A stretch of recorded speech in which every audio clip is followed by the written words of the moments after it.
오늘 본문 24장 13절을 보시면 그날에라는 단어로 시작을 합니다. 이 그날이 언제냐 하면은 오늘 본문이 속해 있는 24장 1절을 보시면 안식 후 첫날이라고 나와 있죠. 안식일이 토요일이니까 안식 후 첫날은 바로 주일이에요. 바로 오늘 같은 주일날 벌어진 사건이죠. 그리고 24장의 앞부분을 보시면 이날 예수님이 부활을 하셨거든요. 그러니까 바로 오늘 같은 부활 주일에 벌어진 사건인 것이죠. 그리고 오늘 본문이 벌어진 시간대를 우리가 좀 이렇게 예측을 해볼 수가 있거든요. 계산을 해볼 수가 있거든요. 우리 한번 오늘 본문의 13절의 말씀을 저와 여러분들 함께 다시 한번 읽어보겠습니다. 시작. 그날에 25리 되는 엠마오라 하는 마을로 가면서 자, 예루살렘에서 엠마오까지 둘이 걸어갔는데 몇 리 정도 된다라고 나옵니까? 25리 정도 된다라고 나와요. 저는 리라는 단위를 쓰지 않습니다. 저는 킬로미터라는 단위를 쓰거든요. 그래서 이것을 킬로미터로 환산을 해보면 10km 정도가 되는 그런 거리입니다. 여러분, 이 10km 정도를 걸으면 대략 어느 정도 시간이 걸릴까요? 이게 직접 해보려면 귀찮겠죠. 그래서 웹 서핑을 또 해봤거든요. 포스팅들을 찾아보니까 생각보다 10km 도전한 사람들이 많이 있더라고요. 근데 10km를 도전한 사람들이 천천히 걸으면요, 10km를 걸을 때 일반적으로 한 3시간 정도, 3시간에서 4시간 정도가 걸린다고 나옵니다. 천천히 걸어가면. 근데 29절에 보면은 거의 다 도착을 했는데 해가 저물었다라고 나오잖아요. 그러니까 우리가 읽은 13절부터 35절까지는 대략 오후 3시 정도에 벌어진 사건이다라고 우리가 추정해 볼 수 있습니다. 그러니까 함께 걸어서 3, 4시간을 걸었더니 해가 진 것이죠. 공교롭게도 오늘 본문은 딱 오늘과도 같은 부활주일에 딱 지금 이 시간 오후 3시쯤에 벌어진 사건이라는 것을 알 수 있습니다. 저는 이거부터가 예사롭지 않았습니다. 저는 이 본문이 바로 지금 여기에 있는 우리에게 주시는 하나님의 음성인 줄을 믿습니다. 그 메시지를 아무도 놓치지 않을 수 있기를 주님의 이름으로 축원합니다.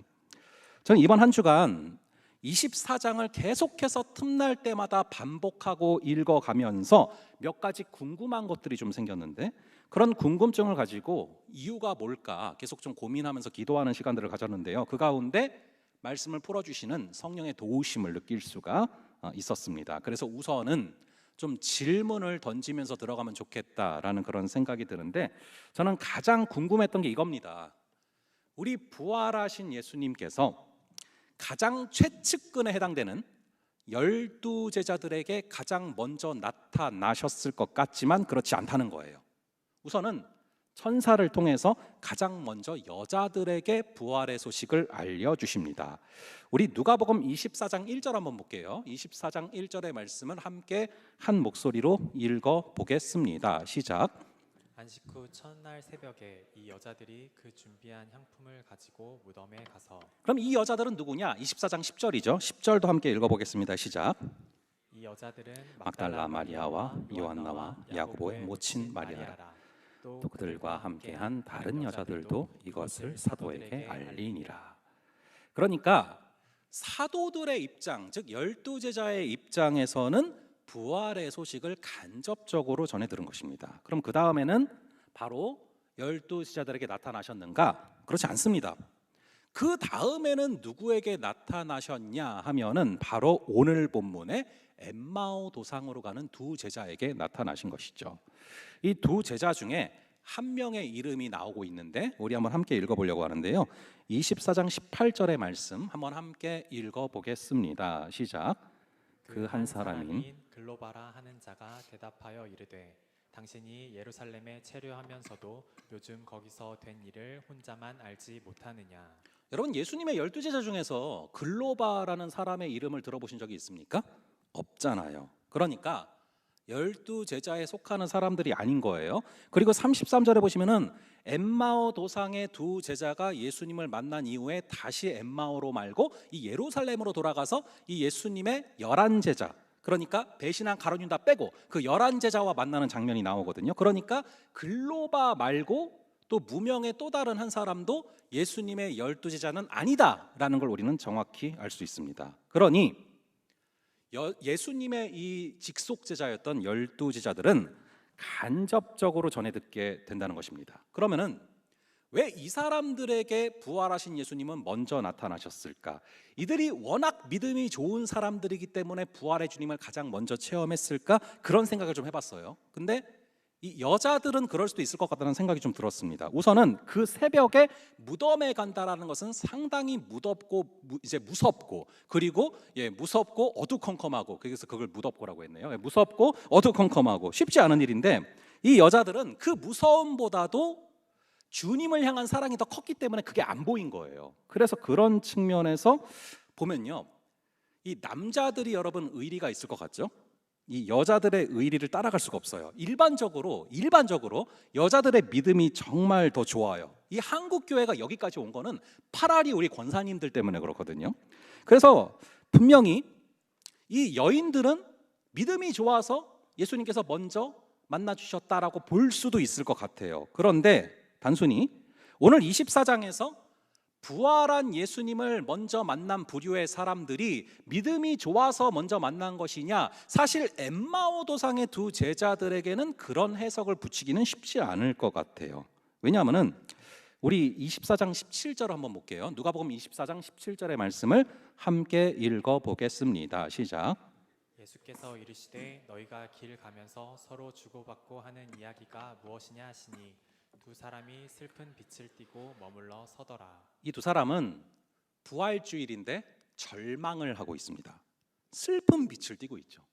부활절이지만 부활 없는 그런 부활절을 보내고 있습니다.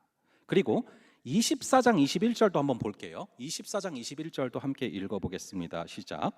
우리는 이 사람이 이스라엘을 속량할 자라고 바랐노라. 이뿐 아니라 이 일이 일어난 지가 사흘째요. 이 사람이 즉 예수 그리스도가 이스라엘을 속량할 자라고 바랬노라. 과거형이에요. 지금은 이제 바라고 있지 않다는 겁니다. 그래서 예루살렘을 떠났고 그리고 엠마오로 가고 있었던 것입니다.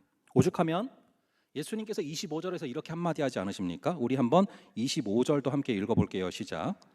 이르시되 미련하고 선지자들이 말한 모든 것을 마음에 더디 믿는 자들이여.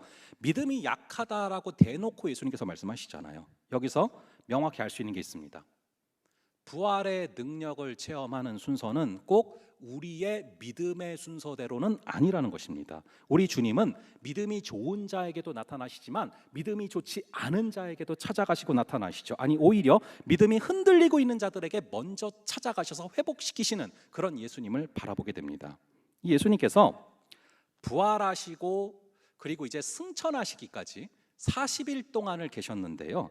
그때 주로 하신 일이 뭔가를 묵상해 보면은 한 사람 한 사람을 찾아가시고 신방하셔서 인격적인 대화를 통해서 한 사람 한 사람마다 부활의 신앙을 심어주시는 모습을 보게 됩니다.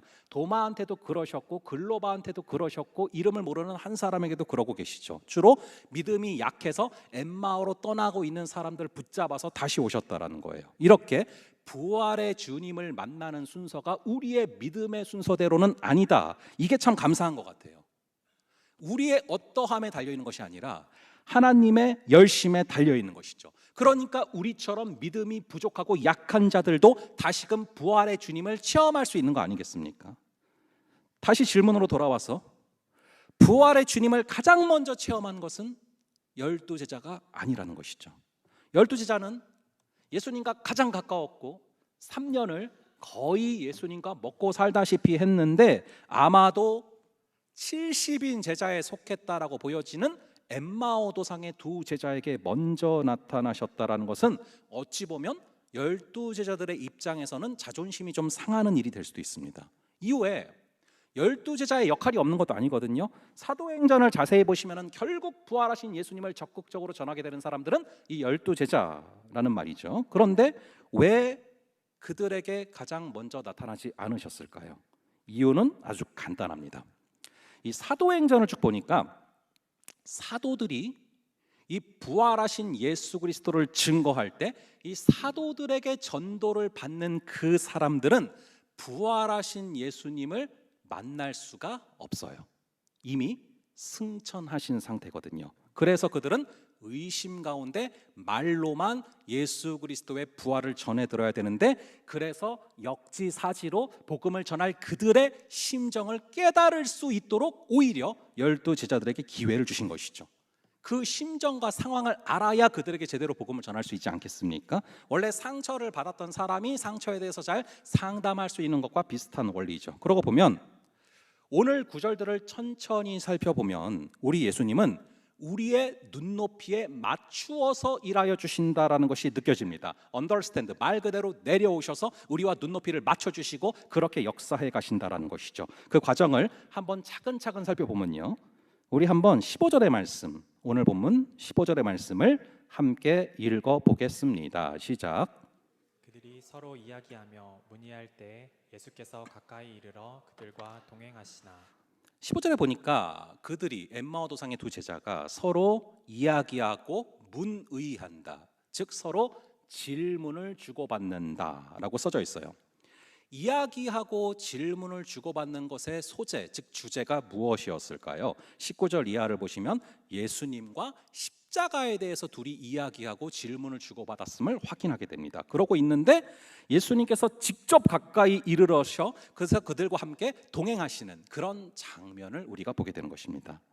여기서 한 가지 명확한 것은 우리가 예수님에 대해서 이야기를 나누고 예수님에 대해서 질문을 주고받고 있는 그 자리에 주님은 분명히 찾아오신다라는 것입니다. 당연한 얘기죠. 누군가가 여러분의 얘기를 하고 있으면 당연히 그 사람들이 누군가 당연히 관심 갖는 게 인지상정 아닙니까? 마찬가지로 주님에 대한 이야기를 나누고 있을 때 주님은 분명히 그곳을 주목하시고 바라보시고 찾아오신다라는 것입니다. 부활 주일 오후에 예수님에 대해서 이야기를 나누고 있는 지금 주님의 눈이 여기에 주목되어 있음을 믿으시기 바랍니다. 근데 문제는 찾아오셨는데도 전혀 못 알아본다는 거예요. 우리 16절을 또 17절을 한번 두 구절을 함께 읽어 보겠습니다. 시작. 그들의 눈이 가려져서 그인 줄 알아보지 못하거늘 예수께서 이르시되 너희가 길 가면서 서로 주고받고 하는 이야기가 무엇이냐 하시니 두 사람이 슬픈 빛을 띠고 머물러 서더라. 자, 놀랍게도 이 두 사람은 예수님에 대해서 그렇게 이야기를 계속 주고받았음에도 불구하고 그 자리에 직접 찾아오셔서 말까지 거시는 그 예수님을 전혀 알아보지를 못합니다. 그런데 더 신기한 것은 못 알아보는 그 두 사람에게 예수님께서 내가 바로 예수야 라고 말하면서 정답을 말씀하지 않으신다는 거죠. 오히려 너희가 주고받고 있는 이야기가 뭐니? 무슨 얘기하고 있어? 라고 물어보시면서 자연스럽게 그들의 대화 가운데 스며드신다라는 것이죠. 이것을 주석을 찾다 보니까 어떤 신학자는 이것을 예수님의 능청이다라고 표현을 했어요. 상당히 능청스러우시면서도 익살스러운 그런 장면이라는 거죠. 이후에 더 황당한 장면이 나오는데요. 우리 한번 18절과 19절, 이 18절과 19절 두 구절을 한번 함께 한 목소리로 읽어보도록 하겠습니다. 시작. 그 한 사람인 글로바라 하는 자가 대답하여 이르되 당신이 예루살렘에 체류하면서도 요즘 거기서 된 일을 혼자만 알지 못하느냐. 이르시되 무슨 일이냐. 이르되 나사렛 예수의 일이니 그는 하나님과 모든 백성 앞에서 말과 일에 능하신 선지자이거늘. 자, 글로바가 예수님한테 예수님에 대해서 설명을 해주는 그런 장면이죠. 예수님은 또 그거를 다 듣고 계십니다. 그러면서 그들의 대화에 그리고 그들의 일상에 완전히 스며드신 후에 결국 집에 가서 함께 저녁 식사를 하던 도중에 당신이 예수 그리스도임을 깨닫게 하시고 그들의 눈을 열어주신다라는 것이죠. 이 글로바와 또 한 사람이 예수님의 12 제자는 아니지만 이후에 다시 돌아가서 12 제자들과 바로 만나는 것을 바라볼 때 많은 학자들은 그들이 70인 제자에 속한다라고 말을 합니다. 자, 그렇다면 이들은 누구보다도 이들 역시도 예수님과 함께한 시간이 많았어요. 그러면은 예수님을 잘 알아봐야만 했음에도 불구하고 이상하게 전혀 알아보지를 못합니다. 그 이유가 뭘까요?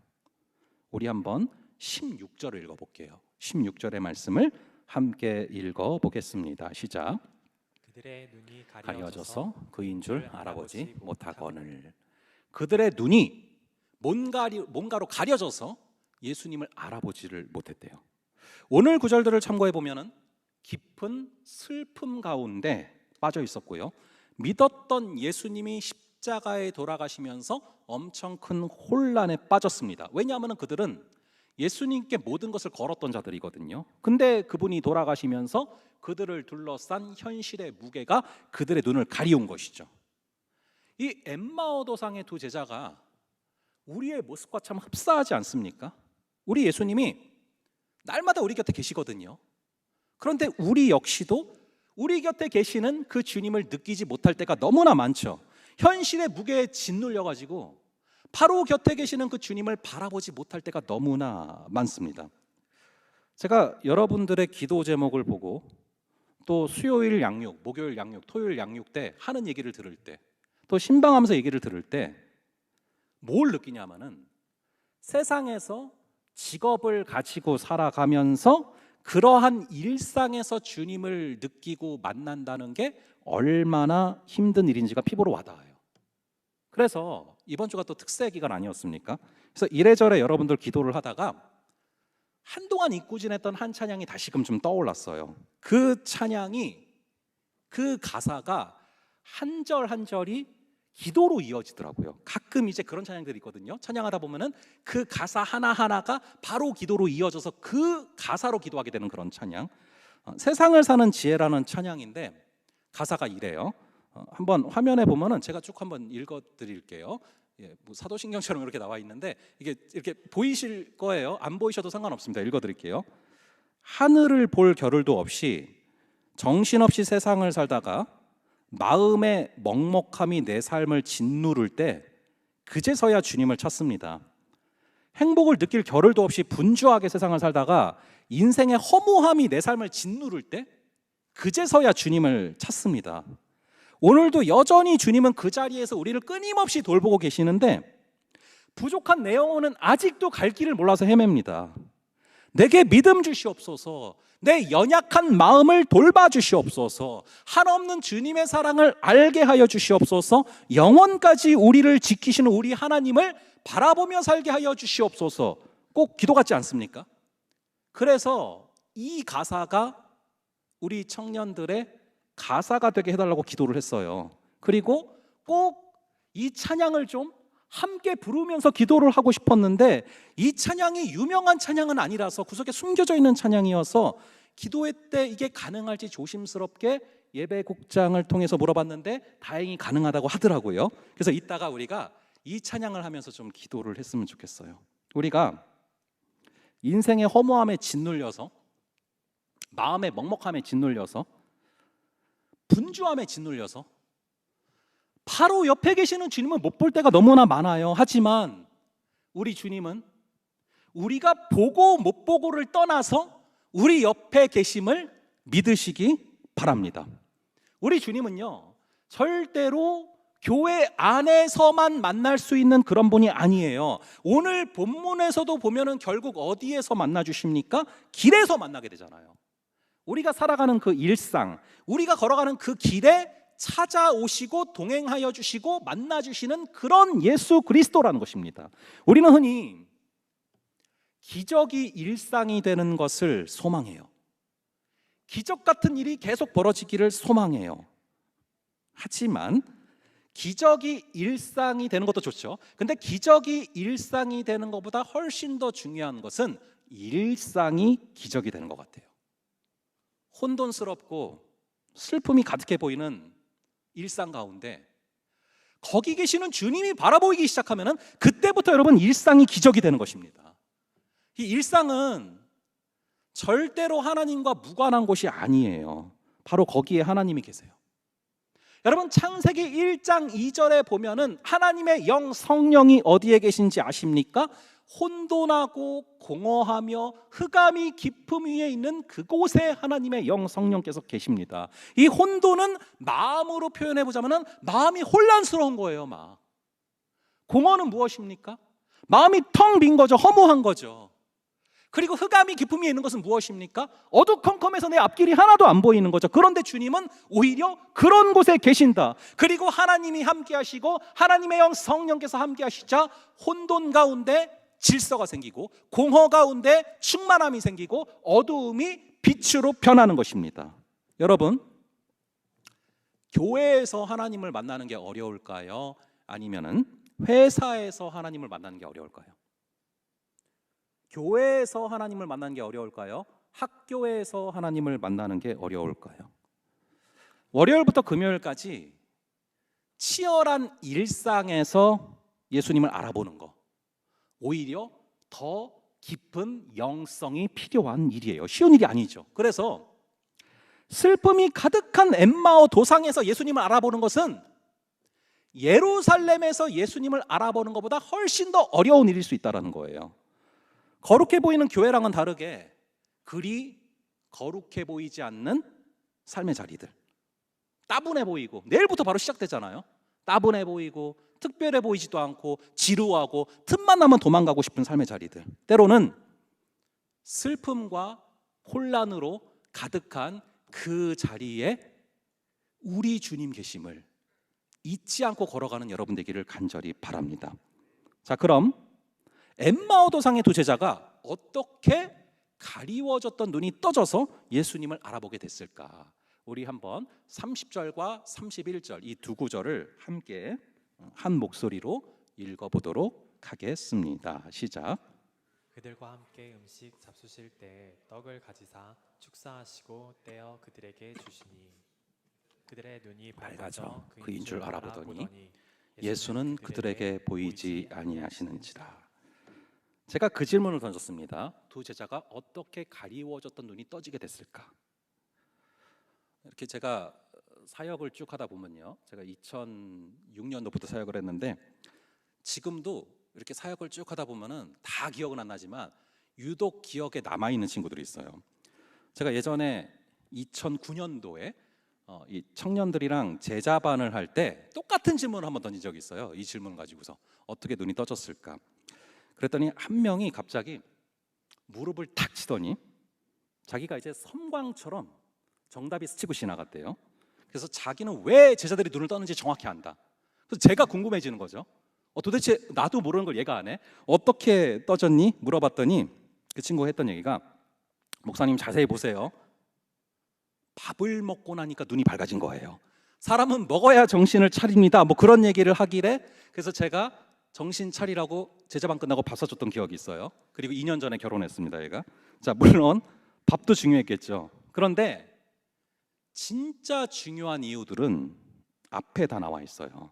우리 한번 27절과 28절 이 두 구절을 함께 한 목소리로 읽어보겠습니다. 시작. 예. 모세와 모든 선지자의 글로 시작하여 모든 성경에 쓴 바 자기에 관한 것을 자세히 설명하시니라. 그들이 가는 마을에 가까이 가매 예수는 더 가려 하는 것 같이 하시니. 예수님께서 성경을 천천히 풀어주세요. 이 풀어주시는 시간이 있었으니까 예수님이 보인 겁니다. 말씀을 풀어주시는 게 바로 영혼의 밥을 먹여주신 것이죠. 말씀이 자세히 설명이 되고 말씀이 이해가 되어서 마음으로 들어가야 마음에 힘이 생기고 마음의 눈이 떠지게 돼서 우리 곁에 계신 주님이 바라보이기 시작하는 것이죠. 예수님이 이 말씀을 풀어주시는데 이 말씀이 얼마나 제자들한테 재미있고 제자들의 마음에 와닿았는지 28절, 29절 보니까 이렇게 써져 있어요. 한번 우리 28절과 29절 두 구절을 함께 읽어보겠습니다. 시작. 그들이 가는 마을에 가까이 가매 예수는 더 가려 하는 것 같이 하시니 그들이 강건하여 이르되 우리와 함께 유하사이다. 때가 저물어가고 날이 이미 기울었나이다 하니 이에 그들과 함께 유하러 들어가시니라. 자, 10km를 가는 내내 3-4시간 내내 예수님의 말씀을 들었어요. 여러분 3-4시간이면 거의 수련회 집회 수준이죠. 그런데 그 3-4시간이 너무 빨리 지나가고 너무 몰입이 된 거예요. 그래서 29절에 보면은 엠마오 도상의 그 두 제자가 강권했대요. 강하게 권하는 거예요. 예수님, 날도 저물었는데 우리 집에 좀 들어가시죠. 저는 느껴졌어요. 더 듣고 싶었구나. 이게 와닿았어요. 저 같은 사람이 아니라 예수님이 나타나셔서 예수님께서 저자직강으로 설교를 하시고 예수님의 저자직강으로 뭐 제자반 수업을 듣는다? 얼마나 재밌고 몰입이 되겠습니까? 그러니까 집에 같이 가자고 하는 것이죠. 우리 한번 32절, 오늘 본문 32절의 말씀을 함께 한 목소리로 읽어보겠습니다. 시작. 그들이 서로 말하되 길에서 우리에게 말씀하시고 우리에게 성경을 풀어주실 때에 우리 속에서 마음이 뜨겁지 아니하더냐 하고. 예수님이 성경을 풀어주실 때에 우리 속에 마음이 뜨거워졌대요. 예수님이 성경을 풀어주시면서, 즉 우리 안에 계신 성령께서 말씀을 풀어주시면서 이 성령께서 주시는 성령의 불이 우리의 심령 가운데 임했대요. 간절히 바라기는 우리가 설교를 들을 때마다, 그리고 여러분들이 여러분들의 일상에서 큐티를 하고 말씀을 묵상하면서 나아갈 때마다 여러분 안에 계신 성령께서 말씀을 풀어주시는 역사가 임하기를 주님의 이름으로 축원합니다. 그리고 성령께서 풀어주실 때 그 성령께서 충만히 임하여서 뜨거운 성령의 충만함도 허락하여 주실 줄을 믿습니다. 그럴 때 우리는 가리워졌던 눈이 밝혀져서 우리 곁에 계시는 그 예수 그리스도가 보이기 시작하게 되는 것이죠. 자, 이제 저희가 아까 소개해드렸던 그 찬양을 좀 함께 하면서 기도하면서 나아가려고 하는데요. 이 세상을 사는 지혜라는 찬양입니다. 이 가사 그대로 현실의 무게에 짓눌려서 곁에 계시는 주님을 바라보지 못하고 살아가는 친구들이 사실 많지 않습니까? 우리 현실의 무게감에 짓눌려서 곁에 계시는 주님을 바라보지 못하고 걸어갈 때 우리 주님은 그런 자들을 불쌍히 여기시고 오히려 12제자보다도 먼저 찾아가세요. 그리고 찾아오셔서 말씀을 풀어주시고, 말씀을 풀어주실 때 성령이 충만히 임하여서 마음이 뜨거워지고, 그렇게 마음이 뜨거워지면서 말씀이 풀어졌을 때 결국에 눈이 밝혀져서 곁에 계시고 늘 동행하고 계셨던 그 예수님이 바라보이기 시작합니다. 이 구절이, 우리가 오늘 읽은 구절이 하나님 이번 한 주간에 나의 구절 되게 하시고 내가 체험하는 구절 되게 하여 주시옵소서. 그것을 소망하는 마음으로 우리 함께 찬양하고 기도하며 나아가겠습니다.